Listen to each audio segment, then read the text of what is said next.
ആ ന്യൂനപക്ഷ അവകാശങ്ങൾ സംരക്ഷിക്കാൻ രാജ്യത്തെ മുഴുവൻ മതേതരവാദികളും മതന്യൂനപക്ഷങ്ങളും ഒരുമിച്ച് നിൽക്കേണ്ട ഒരു ഘട്ടത്തിൽ അതിൻ്റെ ഇടയിൽ കുത്തിത്തിരിപ്പ്, അകൽച്ച, മനുഷ്യരെ തമ്മിൽ തല്ലിക്കാനാണ്. മനുഷ്യനെ സ്നേഹിക്കാനുള്ള സമരം ഒരു രാഷ്ട്രീയ പാർട്ടി എവിടെയും നടത്തുന്ന നമ്മൾ കാണുന്നില്ല. മനുഷ്യരെ വിഭജിപ്പിക്കാൻ വേണ്ടിയിട്ടാണ് ദേശീയ തലത്തിൽ നടക്കുന്ന എല്ലാ സമരങ്ങളും. ഈ സമരം തന്നെ ക്രൈസ്തവ സമുദായം നമ്മൾ ആലോചിച്ച് 100 ദിവസം സഹന സമരം. നമ്മുടെ സമരത്തിൻ്റെ രീതി എന്താ? നമ്മുടെ രാഷ്ട്രത്തിൽ ആദ്യം റോഡിലേക്ക് ഇറങ്ങും, പിന്നെ സർക്കാർ ഓഫീസ് ആക്രമിക്കും, അത് കഴിഞ്ഞാൽ മറ്റുള്ള വിഷയങ്ങളിലേക്ക് നീങ്ങും. ജനങ്ങളെ ബുദ്ധിപ്പിച്ചുകൊണ്ടുള്ള സമരങ്ങളാണ്. പക്ഷേ കേരളത്തിൽ ആകെ സ്തംഭിപ്പിക്കാൻ ശേഷിയുള്ളൊരു സമുദായം തന്നെയാണ് ക്രൈസ്തവ സമുദായം. ഇറങ്ങിയിട്ടുണ്ടോ?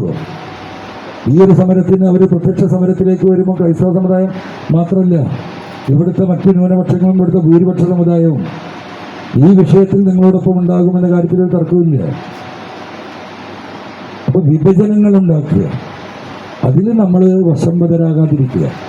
വർഗീയത എന്ന് പറയുന്നത് ചെറുതായാലും വലുതായാലും നമ്മുടെ അനുഭവങ്ങൾ സാക്ഷ്യപ്പെടുത്തുന്നത് ആ സംഭവം നമ്മുടെ വീട്ടിലേക്ക് കയറി വന്നാൽ അതൊരു അസൽ മൂർഖൻ പാമ്പാണ് എന്ന് നമ്മൾ ആദ്യം മനസ്സിലാക്കി. നമ്മളെ തന്നെ തിരിച്ചു കൊട്ടുന്ന എത്രയോ ഘട്ടങ്ങൾ നമ്മൾ കണ്ടിട്ടുള്ളതാണ്. അതുകൊണ്ട് നമ്മളെല്ലാവരും ഇന്ത്യയിലെ മതേതരവാദികളും മതന്യൂനപക്ഷങ്ങളും ഒരുമിച്ച് നിൽക്കേണ്ട വിഷയമാണ്. അതുകൊണ്ട് തന്നെയാണ് ഈ വിഷയത്തിൽ ഇപ്പോൾ മാറിയ രാഷ്ട്രീയ സാഹചര്യത്തിൽ തൃണമൂൽ കോൺഗ്രസിൻ്റെ നിലപാടുമായിട്ടാണ് ഞങ്ങളിവിടെ വന്നിട്ടുള്ളത്. നിങ്ങൾക്കറിയാം, പശ്ചിമ ബംഗാൾ 3500ഓളം വിദ്യാഭ്യാസ സ്ഥാപനങ്ങൾ പശ്ചിമ ബംഗാളിലുണ്ട് ക്രൈസ്തവ സമുദായത്തിൽ. ഈ പറയുന്നത് പോലെ 2-3% ക്രൈസ്തവ സമുദായം ഈ പറയുന്ന പശ്ചിമ ബംഗാളിലുള്ളത്. ആരവിടെ പഠിക്കുന്നത്? അവിടെ പഠിക്കുന്നത് മുഴുവൻ മറ്റു മതങ്ങളിൽപ്പെട്ടവരാണ്. ഈ 3% റെപ്രസെൻറ്റേഷൻ ഈ വിദ്യാഭ്യാസ സ്ഥാപനങ്ങളിൽ ഉണ്ടാകുമ്പോൾ 97% മറ്റു മതസ്ഥരാണ് അവിടെ പഠിക്കുന്നത്. ഈ സമുദായത്തെ നാടിന് നൽകുന്ന വിദ്യാഭ്യാസപരമായ പുരോഗതി, സ്വാതന്ത്ര്യ സമരത്തിൽ പങ്കെടുത്തില്ല എന്ന് പറയുന്നവരെന്താ കാണാതെ പോകുന്നത്? കേരളം തന്നെ നിങ്ങളെടുത്ത് നോക്കൂ. ഞാൻ ഈ സമുദായത്തിന് വേണ്ടി എന്നും ഹീറോട് കൂടി സംസാരിക്കുന്നതിന് കാരണം എൻ്റെ ബോധ്യങ്ങളാണ്, എൻ്റെ അനുഭവമാണ്. ഞാൻ പഠിച്ചത് ക്രിസ്ത്യൻ കോളേജ് ഹൈസ്കൂളിലാണ്.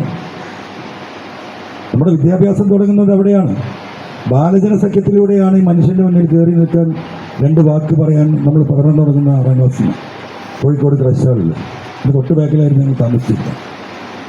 അപ്പോൾ 1 മുതലേ നമ്മൾ കാണുന്നുണ്ട്.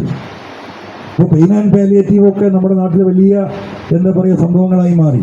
കഴിഞ്ഞ 10-15 വർഷമായിട്ട് എല്ലാ സമുദായങ്ങളും ഇപ്പോൾ അതിൽ ഇടപെടുന്നുണ്ട്, സംവിധാനമുണ്ട്. പക്ഷേ 10-15 വർഷം മുന്നേ പുറകിലേക്ക് ഒരു 50 വർഷം കണക്കൂട്ടി നോക്കിയാൽ പെയിൻ ആൻഡ് പാലിയേറ്റീവ് സംവിധാനത്തെക്കുറിച്ച് ഈ നാട്ടിലെ ജനങ്ങൾക്ക് പഠിപ്പിച്ചതാരാ? ഈ ക്രൈസ്തവ സമുദായവും മിഷണറിമാരുമാണ്. അന്നൊക്കെ നമ്മൾ പത്രത്തിൽ ഒരു ചെറിയ കോൾ ഉണ്ടാവും, ഇന്ന ബസ് സ്റ്റാൻഡിന് മുന്നിൽ ഒരാൾ പുഴുവരിച്ച് കിടക്കുന്നു, ഒരാൾ തിരിഞ്ഞു നോക്കാൻ ഉണ്ടാവില്ല. ഈ വാർത്ത കണ്ടാൽ അവിടെ പോകുന്നതാരാ? നമ്മുടെ കന്യാസ്ത്രീകളാണ്. അവരാണ് അവിടുന്ന് എടുത്തുകൊണ്ടുവന്ന് കോൺവെന്റിൽ കൊണ്ടുവന്ന് അവർക്ക് ചികിത്സ നൽകി കുളിപ്പിച്ച് അവർക്ക് ആരോഗ്യമുണ്ടാക്കുന്നിടത്തോളം കാലം അവരെ നോക്കി വളർത്തി. ആരോഗ്യം വന്നു കഴിയുമ്പോൾ ഇവരുടെ ബന്ധുമിത്രാദികളെ തിരഞ്ഞെടുക്കും. ചിലപ്പോൾ കിട്ടൂല. കിട്ടാതാകുമ്പോൾ ഇതേ പറഞ്ഞ പോലെ എവിടെയെങ്കിലും ഒരു ചെറിയ ജോലി ഏൽപ്പിച്ചു കൊടുത്ത് അവർക്ക് ജീവിതം കൊടുക്കും. ആ മിഷണറി പ്രവർത്തനം നടത്തിയത് ഈ പറയുന്ന നമ്മുടെ നാടിന് അതിനെ പഠിപ്പിച്ചത് ഈ സമുദായമാണ്. ഞാൻ നിലമ്പൂരിലെ ഒരു മലയോര മേഖലയിലാണ് ഞാൻ താമസിക്കുന്നത്.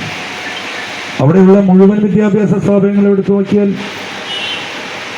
മനുഷ്യർക്ക് നടന്നു പോകാൻ കഴിയാത്ത കാലഘട്ടത്തിൽ, റോഡില്ലാത്ത ഘട്ടത്തിൽ, നമുക്കറിയാം ഈ തിരുവിതാംകൂർ ഭാഗത്തു നിന്നും അതുപോലെ തന്നെ കോട്ടയത്തു നിന്നും എറണാകുളത്തു നിന്നും ഇടുക്കിയിൽ നിന്നും കൊച്ചിയിൽ നിന്നും ഒക്കെ വന്ന കർഷകരാണ് ആ മലയോര മേഖലയിൽ മുഴുവൻ താമസിക്കുന്നത്.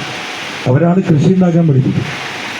മലബാറുകാർക്ക് റബ്ബർ ഉണ്ടാക്കാൻ പഠിപ്പിച്ചു കൊടുത്തത് ഇവിടുന്ന് വന്ന ക്രൈസ്തവ സമുദായത്തിലെ കർഷകരാണ്. അന്ന് സ്വാഭാവികമായും 5-10 പേര് ഒരു സ്ഥലത്ത് സെറ്റിൽ ചെയ്താൽ അവിടെ ഒരു ചെറിയൊരു പള്ളി ഉണ്ടാക്കും, ഓല മേഞ്ഞതാണെങ്കിൽ.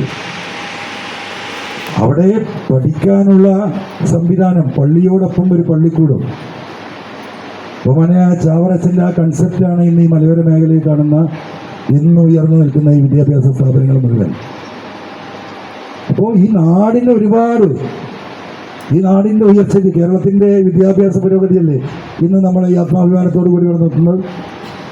ആരാ ഇംഗ്ലീഷ് പഠിപ്പിച്ചത്?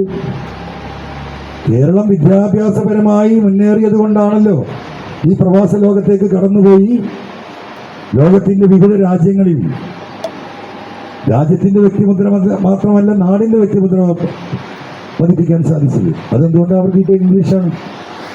ആരാ ഇംഗ്ലീഷ് പഠിപ്പിച്ചത്?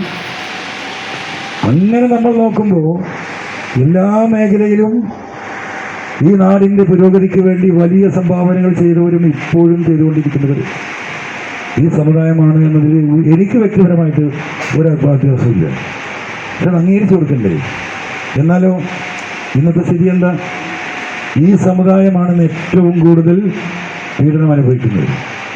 മലയോര കർഷകർ, നിങ്ങൾക്കറിയാം, കഴിഞ്ഞ കുറേ ദിവസങ്ങളായി നമ്മൾ നടത്തിയ സമരം. ഇന്ന് മനുഷ്യർക്ക് ഈ വന്യമൃഗ ശല്യം കൊണ്ട് അവിടെ ജീവിക്കാൻ ഒരു മാർഗവുമില്ല.